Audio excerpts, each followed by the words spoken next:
This is Killer Innovations, a show about ideas, creativity, and how you can innovate. Welcome to the Innovators Garage, where you learn to create your next game-changing killer innovation.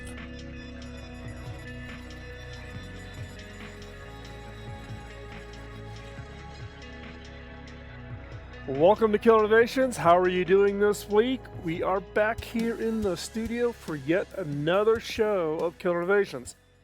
We've been doing this for 16 years now. We're in our 16th season, and I actually look forward to coming into the studio and putting these shows together. One of the questions I always get is how do you come up with new content? How do you keep fresh after we average 40 to 50 new shows a year, and we've been doing this for, like I said, 16 years. But there's always something new going on. There's always new questions coming in from you, and we take those questions on. Now, we've been doing a series on innovation framework, specifically the FIRE framework: focus, ideation, ranking, and execution. This is a continuation of that discussion. We've been talking. We went through each one of those 4 sections. We actually did a special show just on Lean Canvas, which we believe is an integral part of the beginning of the execution phase. How do you think about that best top idea? How do you really think about it in the context of what is it really going to take to bring this idea to reality and make it highly successful? Now, in relation to a framework, the one question I get a lot about is what are all the different tools that I use when I am doing my own work, my organization, and my teams, whether it be where I'm at now or in my previous organizations where I ran the innovation efforts. What are some of those tools that I've used or that I have used? So this is the first of many shows in the future where I'll dive into and talk about the different kinds of tools. Now, if you're thinking that I'm going to get into this and say, okay, go buy X product from X vendor supplier, that is not what's going to happen. That's not what I do, because the tool I picked may not be the tool for you. I came from an organization with, 240,000 employees. My current organization is about 200 employees. The tools you use are going to need to be adapted to your organization.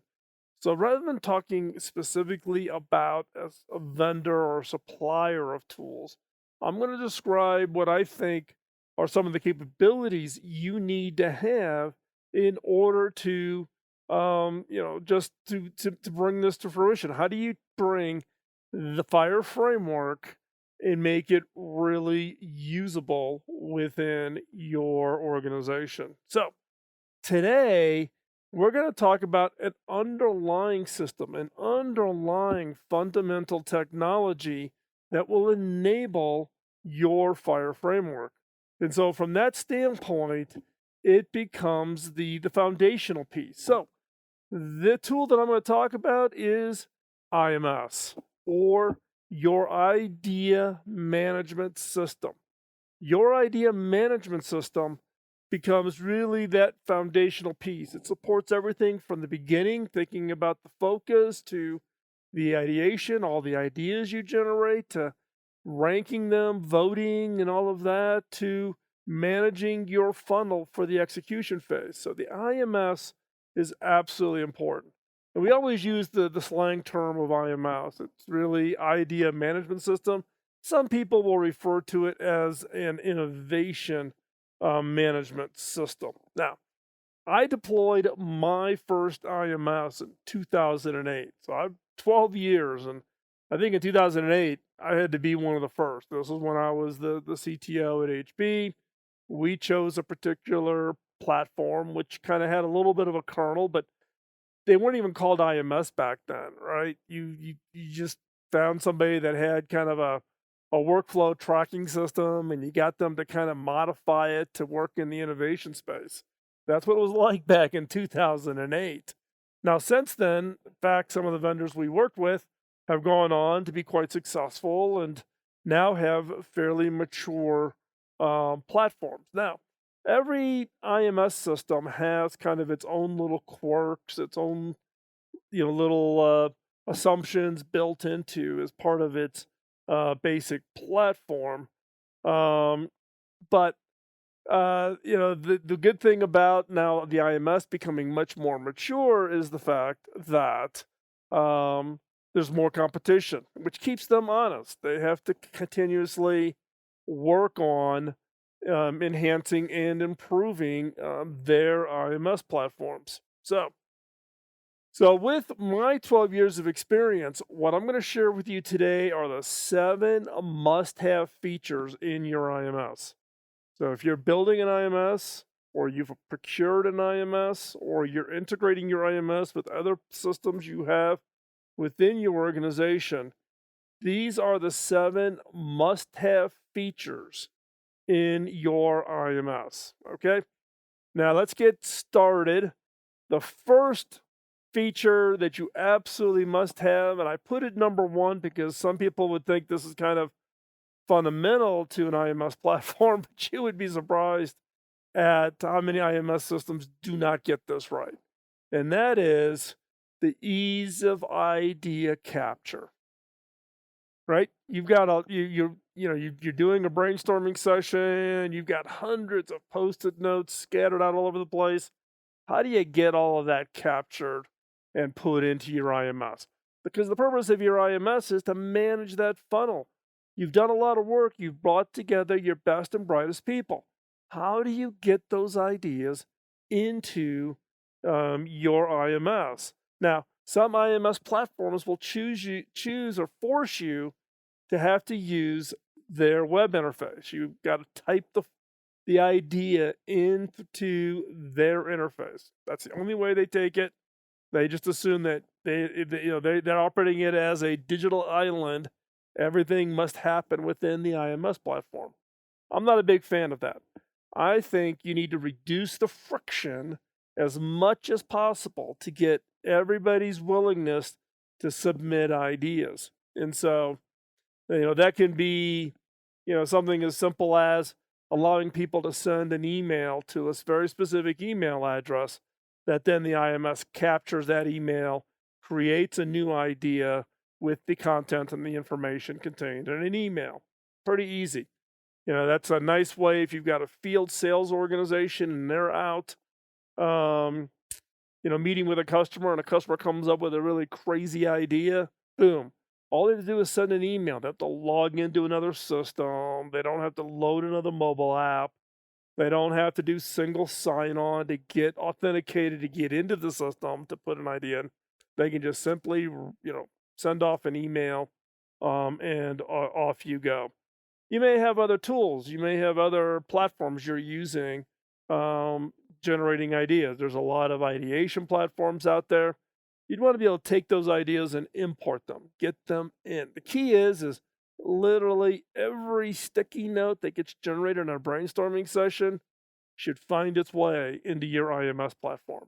And how easy or how hard that is, people will start making shortcuts. They're like, oh my God, I got 300 post-it notes. I'm going to use my phone. I'll take some pictures. I'm going to go back to my desk. I'm going to type them in, right? It's a total pain, right? So then you're saying, okay, I won't do each individual post-it note.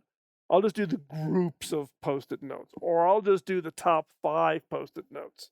No, you need to really create the discipline, and you need to find the tools to make it as easy as possible in order to get literally every one of those post-it notes into your IMS, because that's that historical, that's an archive.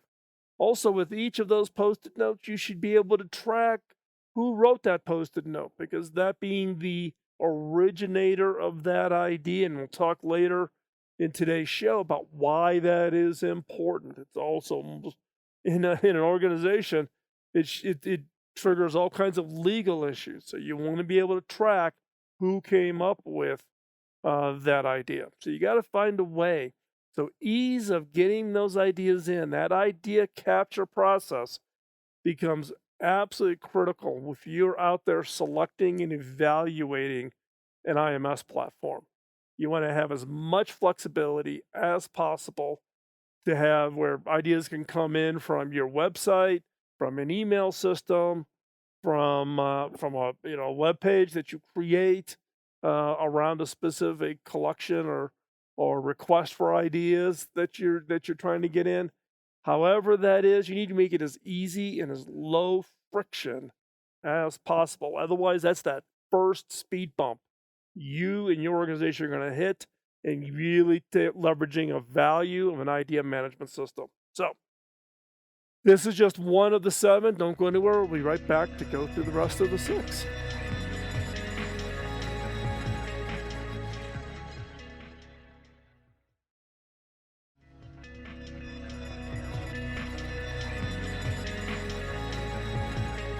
Welcome back. We are talking today about the 7 must-have features you need to have in your IMS, your idea management system. We've already covered number 1.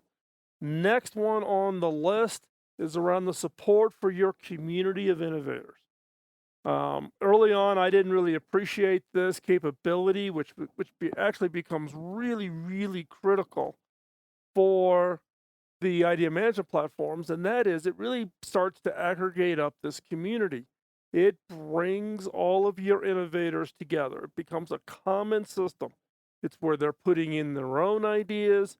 It's where someone may put an idea in and then they want to put out a request to the other innovators, say, hey, take a look at this and tell me whether I'm off base or what am I missing? And it becomes a back and forth communications process using your IMS platform. It allows you to capture all that history.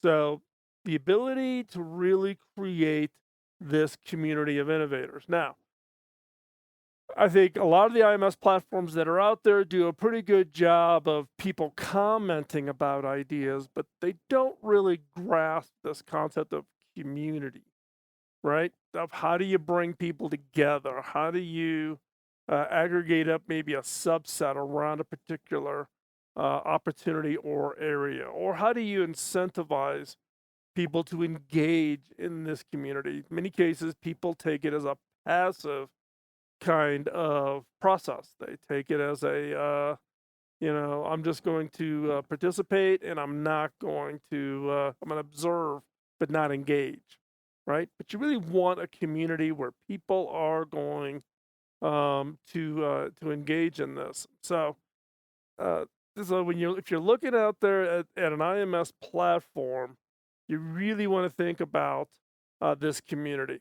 One of the most common features that the community, this part of the IMS, you really need is how easy it is for someone to what we call plus an idea. So if someone creates an idea, then as people go through and look at that idea, you want other innovators to plus it, make it better, make it 10 times better, 2 times better, 10 times better. How would you take that idea and make it better? How do you build upon it? How do you use that first idea as an inspiration? And then how do you build on that? And then how do you keep track of that? Right? So who came up with the original idea? What was the idea that spurned from that? That's the value of an IMS platform. And so, this community piece, the ability to plus becomes one of those important activities that you need to make sure your IMS is effective in. It also is, you want to ask for feedback. If I post an idea, I need a way to communicate to other innovators to say, I've just posted this new idea. Love to get your feedback. Can you take a look at it, post some comments, and let's begin a discussion around this idea that I have. And then also, it's a great way to celebrate ideas. When an idea gets selected or it gets funded, and I've talked about this in the past on some past shows on failure, where at HP, we actually put a process in place where we celebrated ideas that were killed, that were stopped, right? Because I want to reward people for trying. Not every idea is going to work out, but you get recognized for the fact that you tried. So using the IMS platform is also a means of celebration of highlighting those ideas that got their funding or the ones that got stopped. They figured out that, hey, sounded like a good idea, but really wasn't all that great of an idea. So we're going to kill it. Hey, congratulations, man. You guys really did a great job. Celebration becomes a piece of the IMS. And to be quite honest, I haven't seen an IMS yet that even considers doing the celebration piece. Okay. The next is enable an open innovation opportunities. Open innovation is kind of turned into this buzzword thing over the last 5 years or so, and I've been doing it for um, 25 years. But it's about opening it up to allow people from outside your organization to contribute and to be part of that. That includes things like competitions. You host a competition, you make it public, you give some kind of a prize for the best idea that got submitted. So you host those kinds of open innovation competitions. Or you may do an open innovation, but you're going to offer or you're going to aim it at very specific companies or organizations. This kind of fits into a category of companies that I refer to as co-innovation partners. So co-innovation partners, you plus one or two other companies where you have a common interest around an opportunity or a problem area, and you want to collect up all of that energy and all of those ideas, and you need an IMS platform in order to track that. You want to get it, you're putting together a team that's made up of two different organizations, and you got to collect those ideas. And depending on how your agreement and relationship is, um, who owns the intellectual property at the other end of this. We're going to talk about that a little bit later in today's show. But open innovation, co-innovation becomes an important subset of that open innovation effort. The other is university joint venture. I am a big believer in funding university joint ventures, and those opportunities to fund university programs, get PhDs and postdocs or grad students, whatever, working in a research area that you're keenly focused on. And as a result of that, then you need to be able to capture that idea. And you need to show what the lineage of that idea came from. And maybe the idea doesn't pan out. I mean, we had some recent ones, recent to us, right, to where I'm at now, but we funded some work at a major university 8-9 years ago, and it took that long till fairly recently to where that idea, which we captured 8 years ago, to actually turn into something timing wise, market readiness wise, all of that, in order to get the idea ready to go to market. And so we used the IMS platform to keep track of that and go back every once in a while and really rethink, is this the right timing for that idea, or should we pass it on? So enabling the open innovation opportunities is important.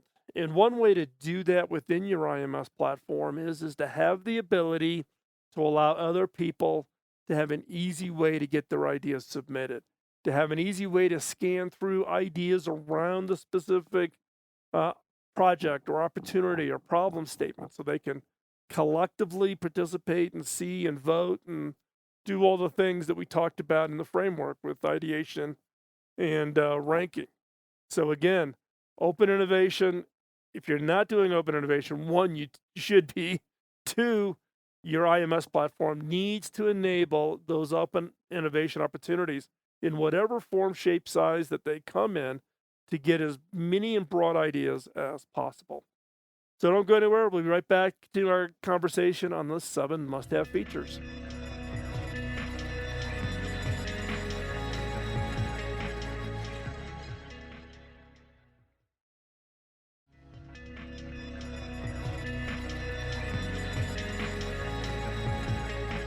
Welcome back to the show.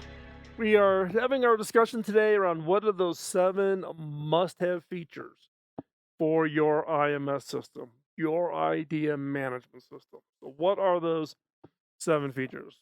So what's the next one on my list?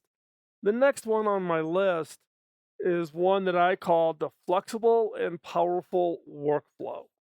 So the is like with any other enterprise application.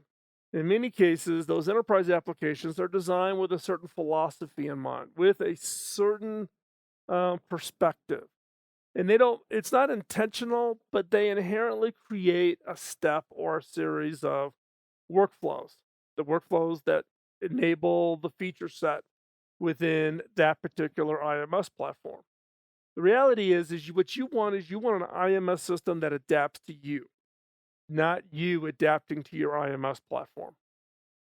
It's a tool. It is not the be all end all. It's not the magic sauce that is all of a sudden going to make your organization highly innovative. It is a tool. It's a tool like a spreadsheet. It's a tool like a database. It's a tool like a blank Word document. It's a tool. You want the tool to adapt to you, not you adapting to the tool. And to do that, you need to have a flexible and powerful workflow. You need to define the workflow for your innovation framework and for all the tools and processes that you're putting in place that you're building on top of the framework. If you're using FIRE, then that's what tools you're using for focus, ideation, ranking, execution. And IMS needs to support those four key elements. And so a flexible and powerful workflow. Now, you can go crazy, right? And you can do all kinds of customizations around these IMS tools. I would caution you at the same time. I'm telling you to be highly flexible and adapt it to yourself. But when you select your IMS, you want to make sure that the customizations you're doing to yourself allow for the system underneath to be easily updated and adapt itself to the workflow you've defined. What you don't want is do a bunch of deep customizations such that you're now stuck and you can't take on the new version of whatever it is they have created. So you want to make sure that, yes, it's flexible and powerful, but that it's architected in such a way that as they enhance it and improve the IMS, you're not changing the workflows that you've created, or you don't get yourself stuck not being able to accept the new version of the IMS. A lot of the IMS platforms now have gone cloud based, which is great.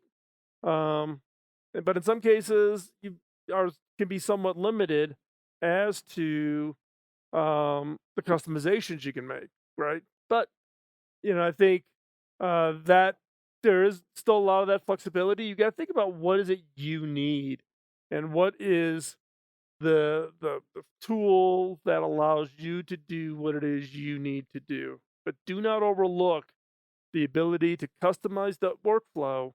And you want to have workflows that maybe you're using for your normal internal processes, and maybe you have a different workflow for open innovation projects or co-innovation projects or university funded research.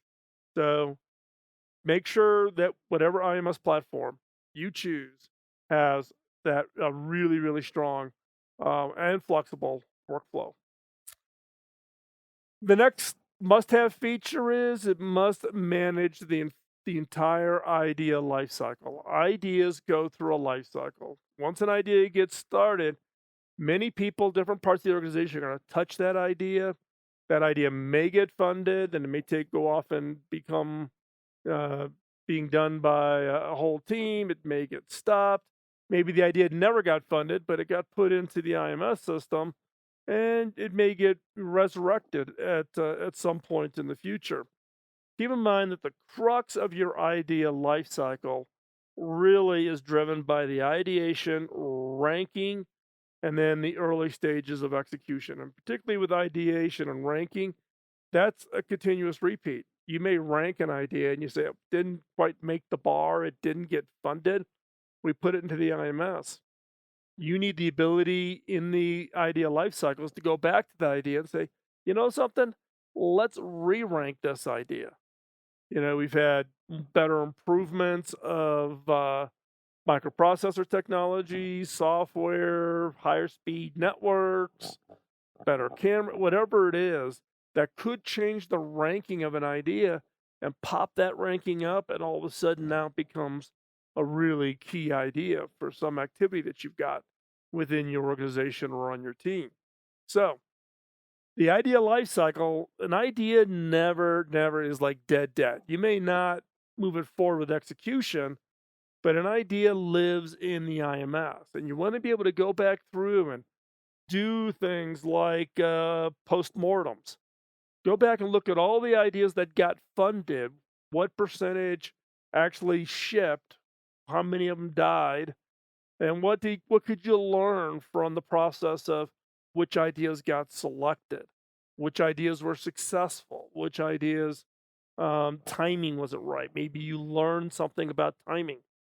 So those are all things that you want to make sure the tool manages. Now, I'm going to take a little bit of a deviation here, right? And give you one example on managing the idea lifecycle. And that revolves around selection, right? This is we've talked about this in some of the previous shows, talking about the ranking. So go back to the show on ranking, which is within 6 shows ago. Go watch that or go listen to that show again. And we talk about the criteria ranking, getting questions and having each person on your team score a given idea, score 1 to 5 for each of the 5 questions. Now, in your IMS, you want to capture all of this information. You want to capture the answers from this whole process of these ideas. Why? Because once you've scored them, that means that's the scoring at that given moment in time. A year from now, 2 years from now, 5 years from now, the scoring would maybe completely different because of some change, some other innovation that's come about. So again, managing the idea life cycle. It is absolutely critical. It is foundational to the IMS. Make sure you understand how it operates and how it operates in the way you think the idea life cycle is going to live within your organization.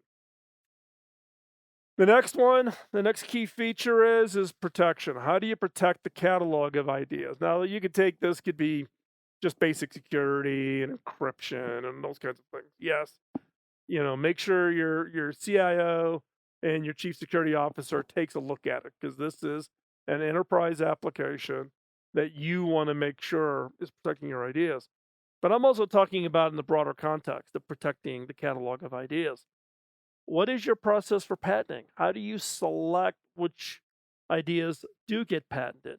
How do you track the inventors who all contributed to that idea? Now, I'm not aware of any IMS system that has a patent management system built in. There are separate patent management systems that stand separate. So in this case, the ability to interface your IMS platform with whatever system you're using to track the patents that you're submitting to. So how do you think about that? How does that interface work? Do you have a patent management system? How do you, within IMS, tag an idea that says, something? This one is foundational to some future work. We want to get a patent started on this, or we want to get a provisional patent. If you're not familiar with the whole patenting process, 16 years, I'm sure I've talked about patents many times in previous shows. Just go over to Kill Innovations, go to the search bar on the right-hand side, type in patents or intellectual properties, and it'll bring up a number of shows that you can listen to hear about patents and intellectual property and the process within your innovation efforts. So your IMS has to have some basic features that allows you to support the overall patenting process, along with protecting your ideas. In some cases, you may say, we're not going to patent, we're going to treat it as a trade secret. That's a whole different process. So, again, you may have a great idea, but you got to make sure that your organization and how your organization operates from the standpoint of protecting those ideas, that your IMS system supports that. So, that wraps up. That was the number 7. But when we come back from this commercial break, let's go back. We're going to talk some more about each of those 7. So don't go anywhere.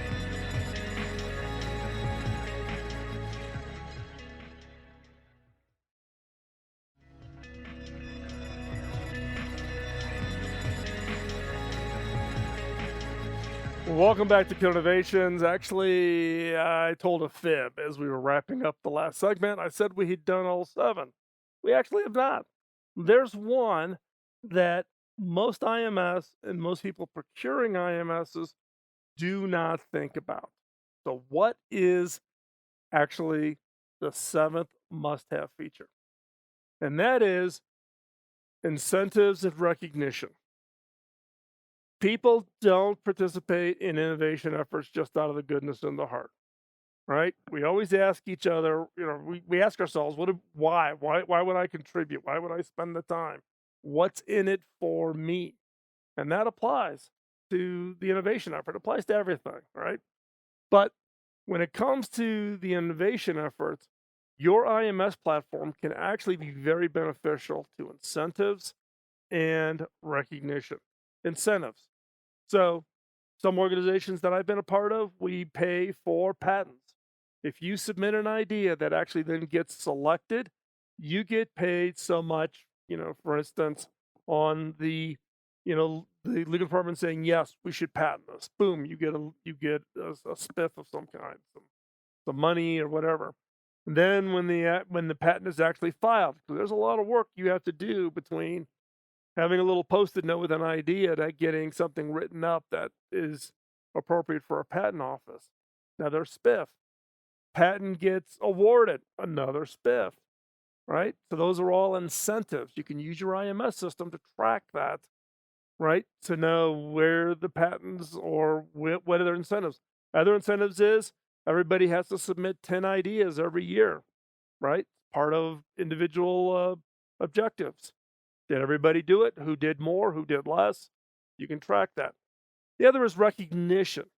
Now, in the case of recognition, that can turn into things like gamification, right? So people earn badges by having so many ideas, or so many ideas that turned to patents, or so many ideas that shipped, or so many ideas that other people plussed, meaning it was a good foundational idea that was an inspiration for others.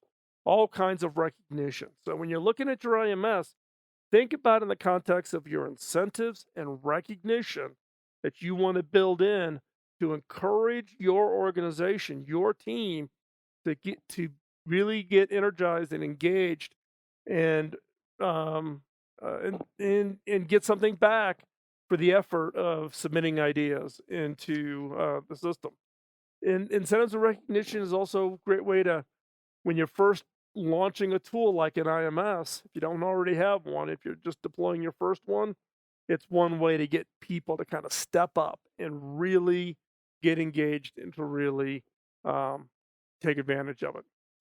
So again, the 7 must-have features in your IMS are: number 1, ease of idea capture; 2, support the community of innovators; 3, enable open innovation opportunities; 4, flexible and powerful workflow; number 5, manage the idea lifecycle; number 6, protect the catalog of ideas; and 7, incentives and recognition.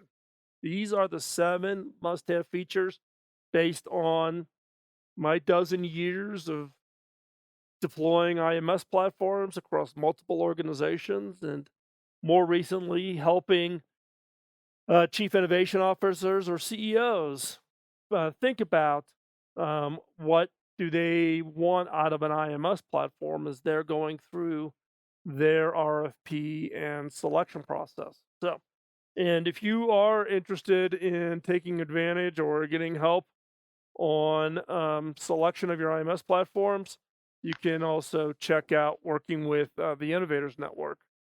And that's made up of chief innovation officers and CTOs and CEOs from innovation companies. These are all very senior people, large multinationals down to brand names you would know. They've deployed IMS platforms. That group can be uniquely powerful to advise you if you are in the process of wanting to select an IMS platform for your own use.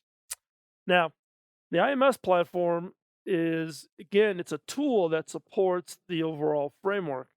And we talk about both an IMS platform. We also talk about the Innovation Program Office. How do you staff and manage an organization that supports your innovators? We talk about all of that in the Disruptive Ideation Workshop. So hop on over to disruptiveideation.com.